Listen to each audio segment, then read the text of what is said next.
What's up, guys? My name's Austin. This is the Bodies in Business podcast, and today we're going to talk about persuasion. All right. I saw a video the other day, or actually it was a couple years ago. It was with Dave Rubenstein. I think it's David Rubenstein. And he was at the Wharton School doing an interview. And one of the questions that was asked is, how do you build a great organization? And to give you some background on him, he is the founder and CEO, he's the founder and CEO of a company called the Carlyle Group. And they are a private equity firm that manages over $440 billion with a B dollars. And he's built it up, and it's been pretty cool to hear about the things he has talked about. Anyways, David Rubenstein, he's like the grandpa that gives you great information to help you out in life. Super humble, it seems like, and just straight and to the point, very monotoned, and he's just tells it like it is. And then he's kind of quirky. He has some good one-liners. So that's why I like him. He's kind of funny. He's a billionaire. He's worth, I looked it up. He's worth $3.8 billion. He's the majority, owner of the Orioles, or he got a group together to buy 40% of the Baltimore Orioles, which is baseball. But David Rubenstein, I've listened to a lot of his stuff. He has a book. Can't remember what the book is right now. But in this talk, he talks about persuasion. Okay, and he talked about the three things that are going to help you persuade people. And coming from a billionaire that's been, managing billions of dollars over the past few years, you might want to listen to a person that says, hey, this is how you persuade people. And the three things are, he said, you want to learn how to write effectively, learn how to talk effectively, and then also lead by example. And the reason why he was talking about how these things are very effective when trying to persuade people is because when you're building an organization, and this is what he said, you're going to have to write emails, write principles that people follow, write things out to the public that people are going to read. You're going to have to talk. You're going to have to talk in front of people. You're going to have to convey a message of why you're doing the things you're doing, and basically convince people that you should continue to do it. And then also you have to lead by example. You can't come to work, high on drugs. You can't, do bad things with the money that you're supposed to be using for the company for your own, selfish reasons. And these are those are very extreme things. But I thought it was interesting because being in fly bodies at this point in time, I have to try to persuade new customers all the time to try fly bodies. And it's something that's not easy at all. And I want to dive into these few things: writing, talking, and then leading by example. And then maybe talk about a little bit of how you can do this. And honestly, the question I would have for you, because this is what I ask myself, is who are you trying to persuade on a daily basis? And are you doing a good job of persuading them? Are you trying to persuade your partner to want to do something together? Are you trying to persuade students to get to make better grades?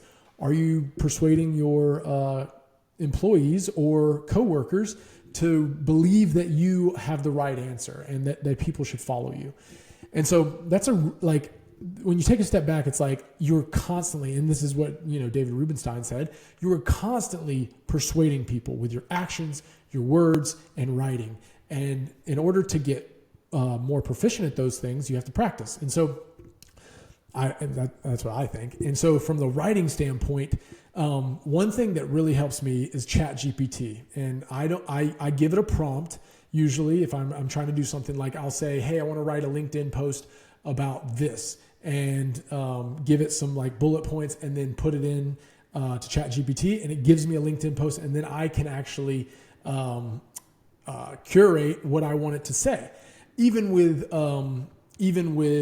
blog posts nowadays, I can get ChatGPT to really help me out to write a short blog post, and then I can edit it. So I still have the information. I still have to prompt ChatGPT, but you can definitely use that to help you write things. And you can prompt ChatGPT to say, hey, write this at a senior level, grade level in high school, or write this at a third grade reading level, and people would be able to understand it better. So I find ChatGPT to be super helpful when writing, because writing takes a long time to do on your own. And what I'll say is reading things that Chat puts out actually makes me a better writer and makes me allows me to give better prompts. So in today's world, ChatGPT is a really, really good tool to help people with writing. How to speak, how to talk. What I'll say is that for the first 25 years of my life, I barely spoke. I feel like I didn't say much at all because I didn't feel like I knew anything. And in order to get better at talking, I think understanding things gives you the confidence to talk more. So in order to get better at talking, you actually have to take a step back and you have to learn what it is you want to talk about, because you don't want to sound like an idiot. That's harsh. You don't want to sound like you don't know what you're talking about if you're just spewing things. And if you do research and you learn things as you go along in life, and then you can talk to those things, that gives you the opportunity to sound more intelligent and more persuasive. And also too, you actually have to practice. You can't just sit there and just keep learning, which I did honestly for a very, very long time. I felt like I was very much an onlooker a lot of times. And I had many reasons for why I did that. Probably part of the reason was I might not have been interested in what people were talking about. And to be honest, like a lot of times I was like, if it's not worth like me getting upset about this, I'm not going to talk about it. Or if it's not worth me like diving into this, I really don't care.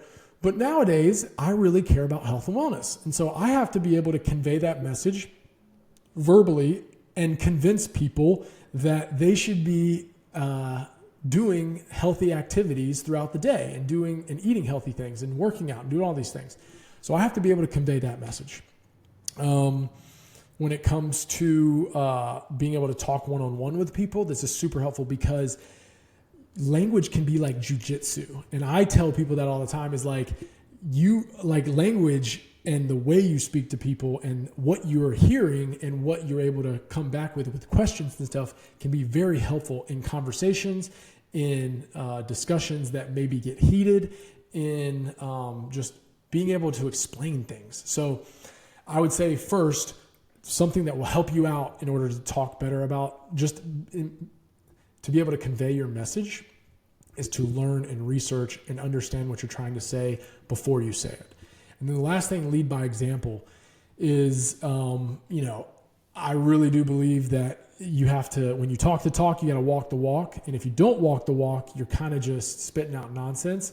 So like for me, the Fly 5, I try to live by the Fly 5 as much as I can. And the Fly 5 are getting 7 to 9 hours of sleep, having an eating window of 12 hours less, drinking half your body weight in ounces in water every day, getting sunlight early in the morning, and then, exercising, at least doing a 15-minute HIIT workout, doing strength training exercises, or getting at least 7,000 steps in during the day. So those are the Fly 5. And I really believe that if I can do those and I can say, hey, these have really helped me in my life, then I can, convey that message to others and say, hey, I think this would help you as well. And so I feel like that's leading by example on my end. And then from a business standpoint, working hard, going to doing training sessions with teachers, and then doing presentations and waking up early to research things, working on the weekend. These things are you're gonna want your employees or coworkers to do the same thing when you're working extra hard.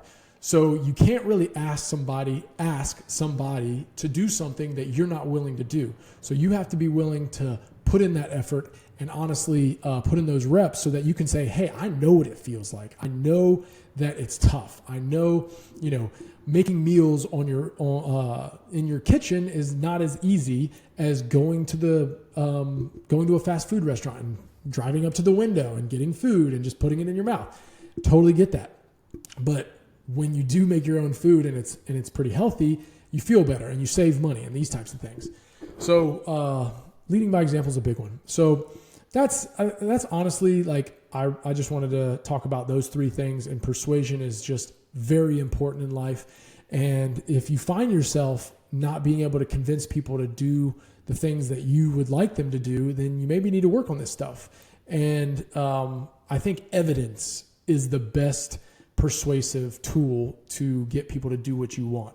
And so like having evidence, so writing about stuff you care about, talking about stuff you care about, and doing the stuff you care about provides evidence that you are putting that as a priority. And then people will say, oh, well, Austin obviously cares about health and wellness if he's willing to start a business to do this for at least, 5 years at this point and, be gung-ho about it. And so if it's something that you want people to know you for and if you want to be able to persuade people, sometimes it takes a long time. People aren't just persuaded. And to be honest, it happens a lot where some people, you just can't persuade them. So a lot of times a good question to ask them would be, what would allow me to persuade you to do, or you can say, what would change your mind, or what would make you want to do this, or what's the best case scenario and stuff like that. Because then you get it to a point where you're asking them exactly how you can persuade them. All right. That's one of the best ways you can persuade people is to ask questions. And instead of just being very staunch in your way of persuading, you need to understand the people. So like and I'll probably stop here in a little bit, but when you're talking about trying to persuade users or customers to want to use your product, you have to ask them questions and have to understand them more deeply so that you can understand them so well that you can provide such a good product that they can't say no. And that's with anything in life, right? If your significant other hates a certain type of food, well, then you don't need to cook that food very often, but maybe she likes something else or he likes something else. And you can say, hey, I can compromise and cook this food. I know that was like a very pointed, random piece of information, but it's all about persuasion, guys, because if we can't get, one thing is we have to persuade ourselves first to do certain things. But if we can't persuade people to do certain things, we're going to be very frustrated. And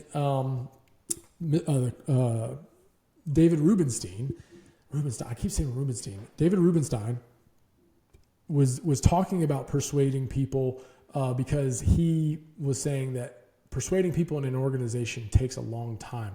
And it's just something that you have to be able to do these three things in order to be very persuasive. And I really appreciate him touching on this. The whole interview was super beneficial. It was like sitting down with an old wise grandpa, like I said, and hearing him, give some really good wisdom. There's so many gold nuggets in that interview, and you should go watch that. But he's put out a bunch of content, and I really appreciate David Rubenstein for doing that and saying that stuff. So hopefully that was helpful. Hopefully you learned something about how to persuade people, not just from me, but from Mr. Rubenstein. And I hope you guys have a great day. Thank you so much. Thanks for taking the time to listen to this. Get after it.